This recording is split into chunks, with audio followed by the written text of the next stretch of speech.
Hello दोस्तों, आप सबका एक बार फिर से स्वागत है मेरे YouTube चैनल जोवियल पाइथन में, जिसमें हम पाइथन प्रोग्रामिंग सीख रहे हैं।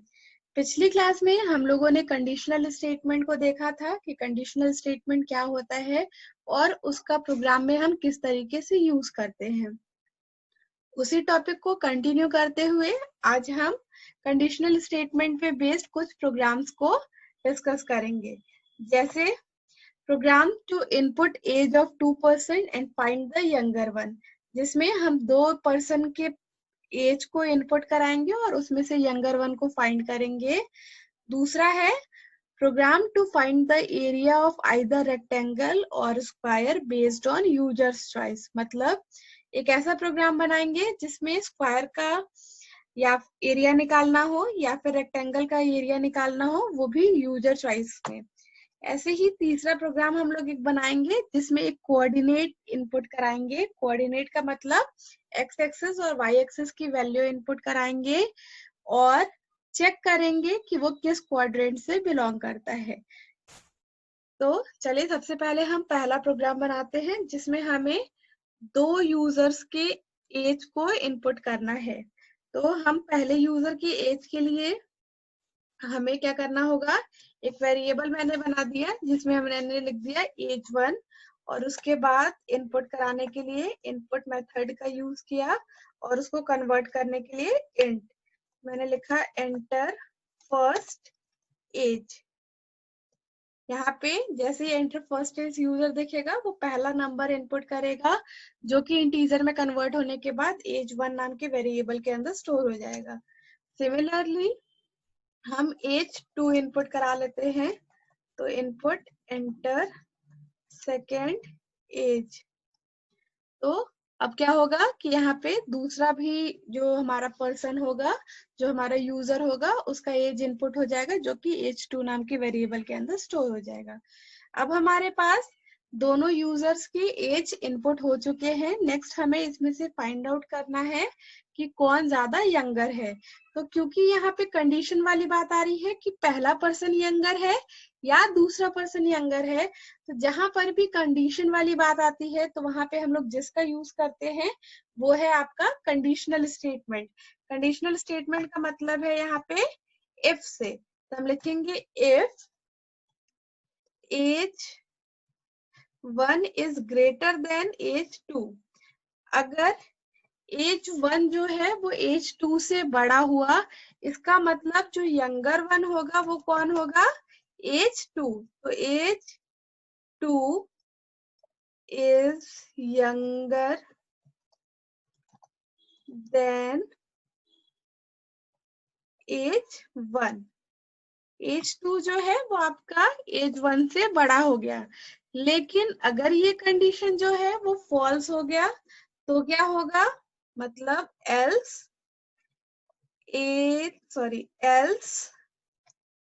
print age1 is younger than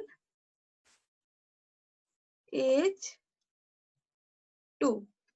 अगर दूसरा एज पहले से बड़ा नहीं हुआ, मतलब पहला एज दूसरे से बड़ा होगा, तो इस तरीके से हमारा दोनों में से एक होगा। सेव करते हैं इस प्रोग्राम को और एक बार रन कराते हैं। रन मॉड्यूल में गए और प्रोग्राम को रन करा के देखते हैं। यहाँ पे पहले पर्सन का एज की बात किया है, हमने एंटर कर दिया 12। दूसरे पर्सन की एज की बात कर दिया, हमने एंटर कर दिया 15। तो यहाँ पे दिख रहा है कि 12 जो है वो 15 से छोटा है, तो 12 is younger than 15 message show हो गया, मतलब हमारा प्रोग्राम सही तरीके से रन कर रहा है। आपको इस पर्टिकुलर प्रोग्राम के अंदर एक छोटा सा मॉडिफिकेशन करना है, वो ये है कि यहाँ पे ऐसी भी तो पॉसिबिलिटी है ना कि दोनों एज सेम आ जाए। अभी क्या है हमारा है कि अगर पहला नंबर दूसरे नंबर से छोटा, या पहला एज जो है दूसरे से छोटा, या पहला एज दूसरे एज से बड़ा हो, तो क्या परफॉर्म करना है या क्या मैसेज शो करना है वो तो हम लोगों ने डिसाइड कर दिया है। लेकिन अगर दोनों एज सेम हुए तो क्या मैसेज डिस्प्ले कराए, वो हम लोगों ने यहाँ पे एग्जैक्टली डिसाइड नहीं किया है। अगर हम लोगों ने दोनों एज सेम दिखाए तो भी वो मैसेज शो करेगा कि जो पहला एज है वो दूसरे एज से यंगर है। रीजन क्या है कि पहला वाला जो कंडीशन हम लोगों ने दिया है वो तो हो जाएगा फॉल्स। तो जब पहला वाला कंडीशन फॉल्स हो जाएगा तो उसको स्किप करने के बाद एल्स जो होगा वो डिफॉल्ट में एग्जीक्यूट करेगा और जो कुछ भी लिखा होगा वो रन करेगा। तो अगर दोनों एज सेम भी इनपुट कराई गई तो हमारा जो रन करेगा वो क्या हो जाएगा, यंगर वन। तो ये आपका छोटा सा एक होमवर्क होगा जिसमें आप इस प्रोग्राम में सिर्फ एक लाइन आपको और बढ़ानी है। वो एक कंडीशन आपको लगाना है जिसमें आपको सोचना है कि क्या करें कि हमारे जब दोनों एज सेम हो तो भी हमारा मैसेज शो करे।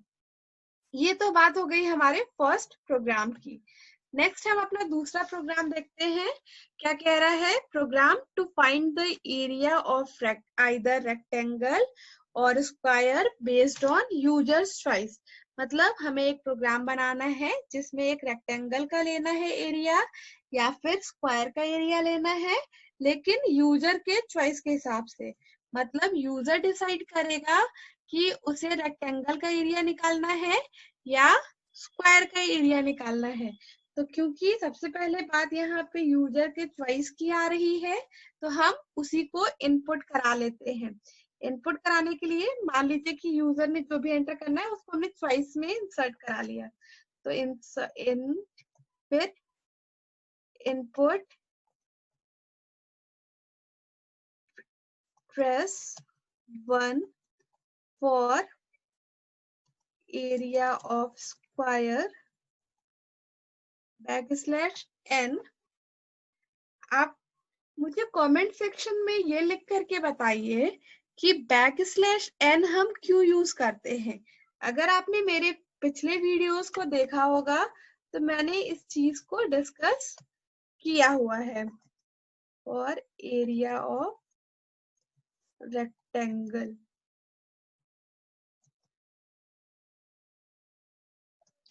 यहाँ पे हम लोगों ने एक मैसेज शो करा दिया यूजर को कि press 1 for area of square और press 2 for area of rectangle. तो यूजर को अगर एरिया ऑफ स्क्वायर निकालना होगा तो वो 1 प्रेस करेगा, अगर यूजर को एरिया ऑफ रेक्टेंगल निकालना होगा तो वो क्या प्रेस करेगा, 2 प्रेस करेगा। तो अब हमें चेक करना होगा चॉइस की वैल्यू को कि अगर चॉइस जो है वो आपका इक्वल है किसके, मतलब इफ चॉइस इक्वल किसके, 1 के, तो हमें क्या करना है, एरिया ऑफ स्क्वायर निकालना है। और एरिया ऑफ स्क्वायर के लिए हमें किसकी आवश्यकता होती है, साइड की। तो हम यूजर से साइड में एक वैल्यू मांगेंगे, input enter the side of square.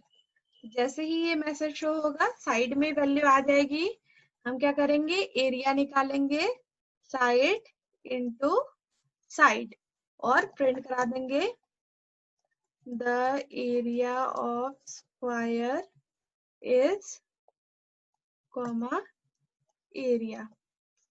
ये हो गया कि अगर यूजर ने जो चॉइस है वो 1 किया है तो हमें स्क्वायर का एरिया निकालना है।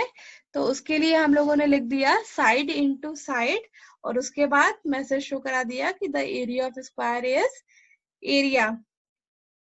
एरिया क्यों लिखा, क्योंकि जो रिजल्ट है जो मल्टीप्लाई होने के बाद वो एरिया नाम के वेरिएबल के अंदर आ गया। लेकिन अगर यूजर ने 2 प्रेस किया है, मतलब आपका रेक्टेंगल का एरिया निकालने के लिए लिखा है, तो हम लिखेंगे चॉइस इक्वल्स टू, मतलब चॉइस की वैल्यू 2 है, यूजर का इंटेंशन क्या है, एरिया ऑफ रेक्टेंगल निकालने का। तो रेक्टेंगल का एरिया निकालने के लिए हमें क्या चाहिए होता है, लेंथ चाहिए होता है। तो हम लिखेंगे लेंथ पहले,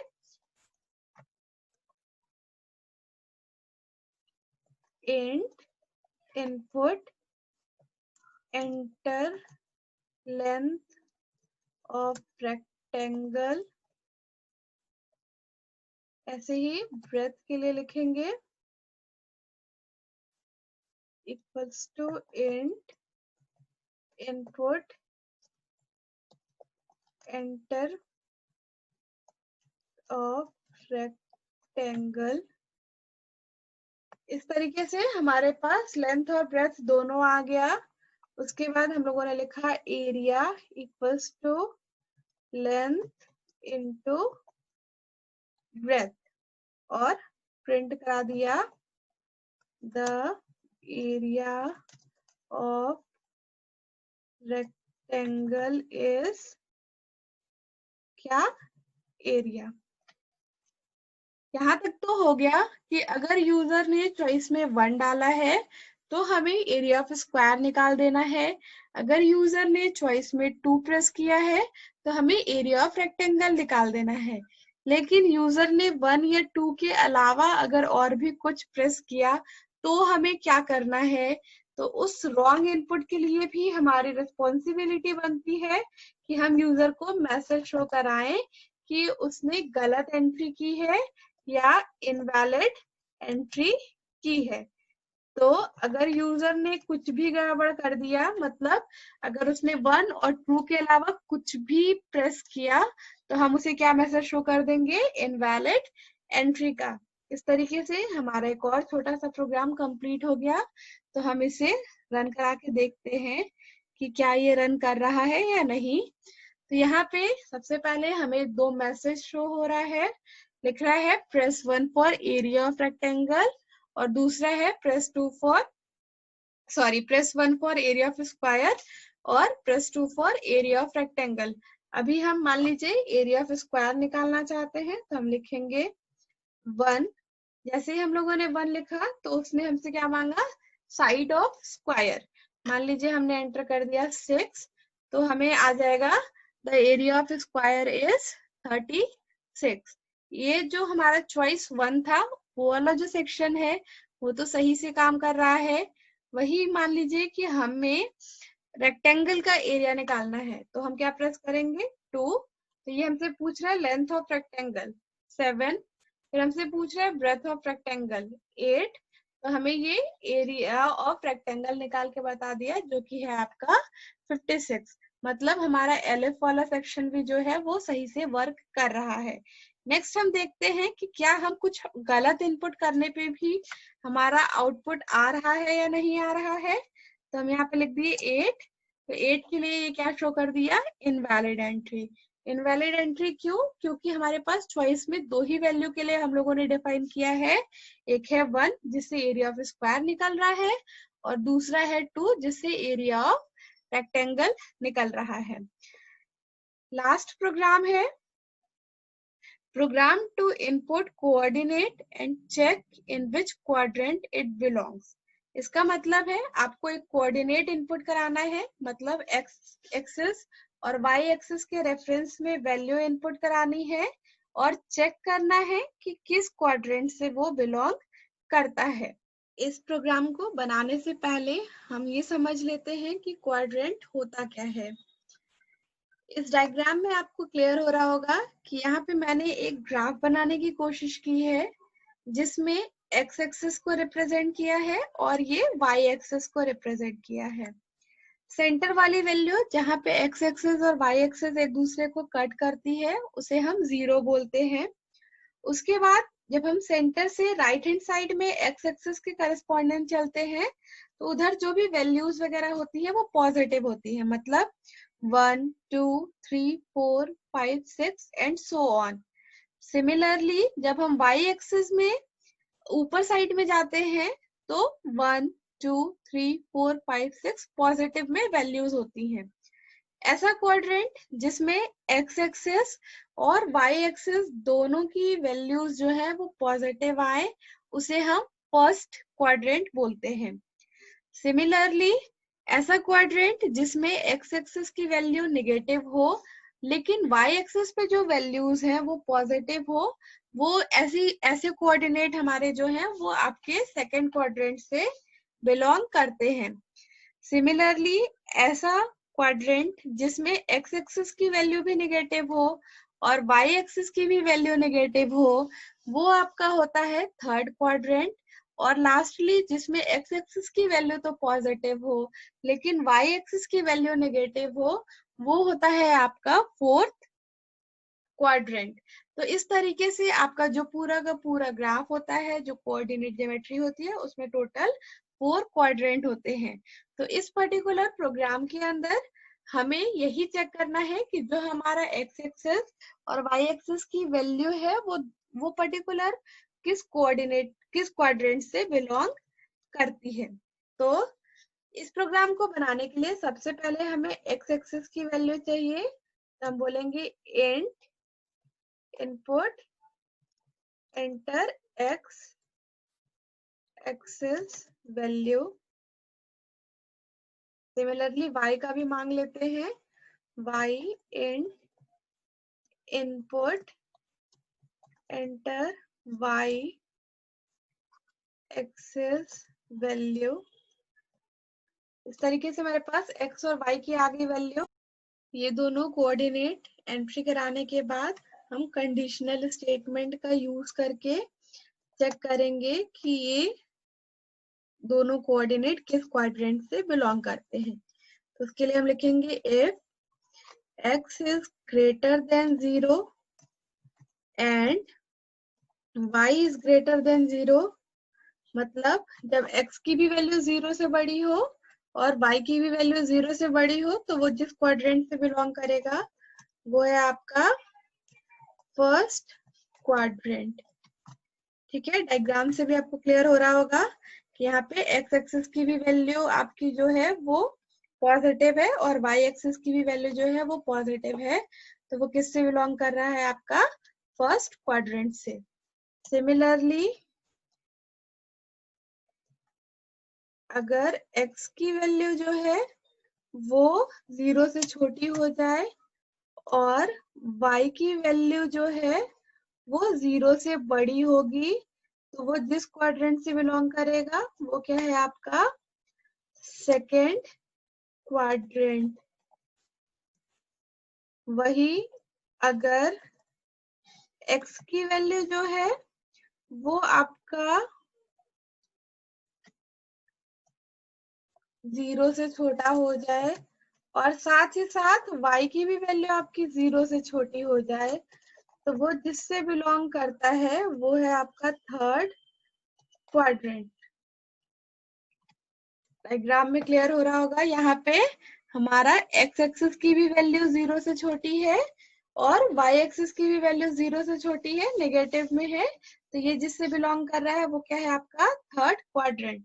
और अगर हमारे कोऑर्डिनेट्स फर्स्ट सेकंड थर्ड किसी से भी नहीं बिलोंग करेंगे तो वो जिस कैटेगरी में आएगा वो क्या हो जाएगा? आपका फोर्थ क्वाड्रेंट। ये हमारा प्रोग्राम हो गया। एक बार हम इसे रन करा करके देख लेते हैं।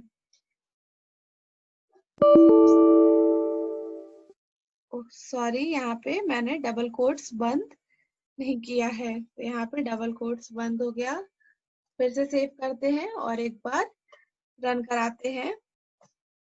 तो ये एक्स एक्सिस की वैल्यू मांग रहा है। मान लीजिए मैंने 4 एंटर कर दिया, वाई एक्सिस की वैल्यू मैंने 9 एंटर कर दिया, तो ये किससे बिलोंग कर रहा है? आपका फर्स्ट क्वाड्रेंट में। क्यों? क्योंकि एक्स और वाई एक्सिस दोनों की वैल्यू पॉजिटिव है। ऐसे ही मान लीजिए एक बार और रन करा के देखते हैं कि हमने एक्स एक्सिस की वैल्यू -6 दे दी और वाई एक्सिस की वैल्यू -2 दे दी, तो ये किससे बिलोंग कर रहा है? Third quadrant. मतलब हमारी जो वैल्यू है वो एकदम करेक्ट है, हमारा प्रोग्राम एकदम करेक्ट है। नेक्स्ट अब हम देखेंगे उन स्टूडेंट्स के बारे में जिन्होंने पिछले क्लास में दिए होमवर्क को सबसे पहले कंप्लीट करके उसका आंसर दिया। पहले स्टूडेंट का नाम है प्रशांत। उनका मैंने यहाँ पे एक स्क्रीनशॉट भेजा है फोटो का, और साथ ही साथ दूसरे एक स्टूडेंट है रोनित, उन्होंने भी इन जो भी पिछली क्लास में क्वेश्चंस थे होमवर्क के, उसको सॉल्व करके भेजा। इन दोनों ही स्टूडेंट्स को मैं कॉन्ग्रेचुलेशंस बोलना चाहूंगी और थैंक यू भी बोलना चाहूंगी कि वो मेरे वीडियोस को पसंद कर रहे हैं और अपने भी एफर्ट्स लगा रहे हैं मेरे साथ। इसी तरीके से आप अपने वर्क को कंटिन्यू कीजिए। अब बारी आती है आज के होमवर्क की। आज के होमवर्क में मैंने आपको 3 प्रोग्राम बनाने के लिए दिया है। सबसे पहले प्रोग्राम में आपको टेम्परेचर को कन्वर्ट करना है either from Celsius to Fahrenheit और Fahrenheit to Celsius based on users choice. मतलब यूजर अगर चाहे तो सेल्सियस में एंट्री करे तो उसे जो टेम्परेचर है वो फ़ारेनहाइट में कन्वर्ट होकर के मिले, और अगर फ़ारेनहाइट में कन्वर्ट करके फ़ारेनहाइट में इनपुट करता है तो उसे सेल्सियस में मिले। दूसरा प्रोग्राम बनाना है जिसमें यूजर अपनी चॉइस से स्क्वायर का एरिया निकाल सकता है या फिर रेक्टेंगल का एरिया निकाल सकता है या फिर सर्कल का एरिया निकाल सकता है। तीसरा प्रोग्राम बनाना है जिसमें आपको यूजर चॉइस से ही एडिशन, सब्ट्रैक्शन, मल्टीप्लिकेशन या फिर डिवीजन बनाना है। मतलब एक पर्टिकुलर मोमेंट पे आपको यूजर से पूछना है कि यूजर जो है वो एडिशन का ऑपरेशन परफॉर्म करना चाहता है या सब्ट्रैक्शन का या मल्टीप्लिकेशन या फिर डिवीजन, और उसके बेसिस पे ही उसे ऑपरेशन परफॉर्म करके रिजल्ट को रिटर्न करना है। ऐसे प्रोग्राम्स जिसमें आपको ऑप्शन दिए जाते हैं उस टाइप के प्रोग्राम को हम मेन्यू ड्रिवन प्रोग्राम भी बोलते हैं। तो ये तीनों के तीनों प्रोग्राम जो है वो आपके क्या है, मेन्यू ड्रिवन प्रोग्राम है। इन तीनों क्वेश्चंस का आंसर जो भी स्टूडेंट्स सबसे पहले करते हैं उनमें से 2 स्टूडेंट्स के नाम मैं अपने अगले वीडियो में लूंगी। तो आप सबसे रिक्वेस्ट है कि ज्यादा से ज्यादा आप इन क्वेश्चंस के आंसर को करें और कमेंट सेक्शन में इसके रिजल्ट्स दें। आज के लिए इतना ही। अगर आपको मेरा ये वीडियो पसंद आया हो तो लाइक बटन को प्रेस करें, और अगर आप मेरे चैनल पे नए हैं तो सब्सक्राइब बटन को प्रेस करें। Thank you.